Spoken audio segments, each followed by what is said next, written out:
Welcome, everyone.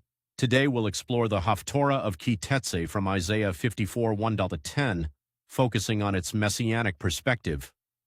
This passage is the fifth of 7 Haftarot of Consolation, deeply connected to the prophetic significance of Israel's rebirth in 1948. We'll unpack how this ancient text speaks powerfully to themes of restoration, hope, and covenant faithfulness that resonate through history and into our present. Let's start by understanding the Haftarah in a nutshell. It's read during a special period, from after Tisha B'Av until Rosh Hashanah, and offers comfort.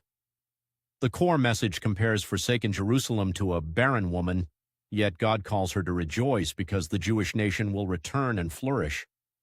Despite a brief hiding of his face, God's mercy gathers his people.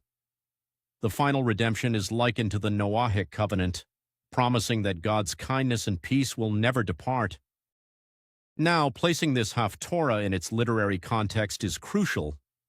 It follows the fourth servant song in Isaiah, which describes the servant's atoning work, pierced for transgressions, bearing iniquity, interceding, and seeing the fruit of his suffering. This foundation of sacrifice allows the barren woman to sing without pain. The exile's birth pangs have been borne by another, enabling consolation. From a Messianic view, Yeshua is seen as this servant whose work makes Zion's restoration possible. The image of the barren woman who becomes fruitful is powerful.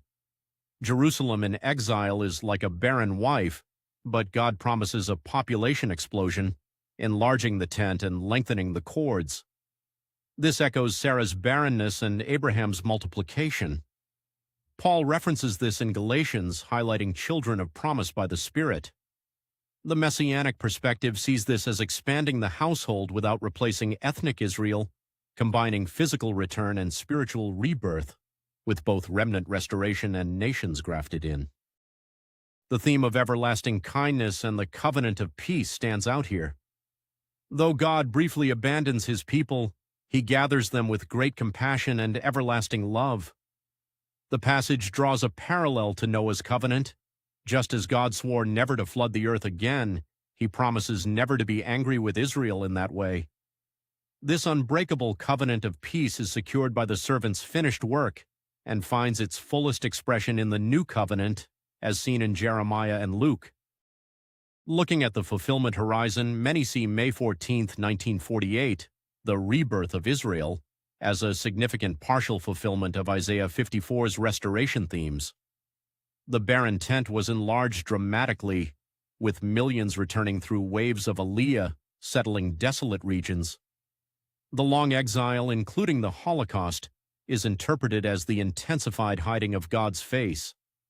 The national restoration marks the beginning of merciful regathering, setting the stage for future spiritual restoration, but it's not the final act. It's important to note some nuances here. Modern Israel is largely secular, so full spiritual transformation and recognition of the Messiah remain future hopes. The covenant of peace isn't fully realized yet, as ongoing conflict shows. This peace is secured by the new covenant and will be displayed in the Messianic age. The restoration unfolds progressively, from Babylonian return to Yeshua's first coming to 1948, and ultimately to future consummation under the Davidic king. Both Israel and the expanded household of faith are in view. Broader implications remind us that God has not abandoned his people or his land promises. The modern state of Israel is a stage setter, a sign of faithfulness, but not the completed kingdom. Consolation is partially realized through the servant's atonement and the Spirit's outpouring, yet its fullness remains future and cosmic.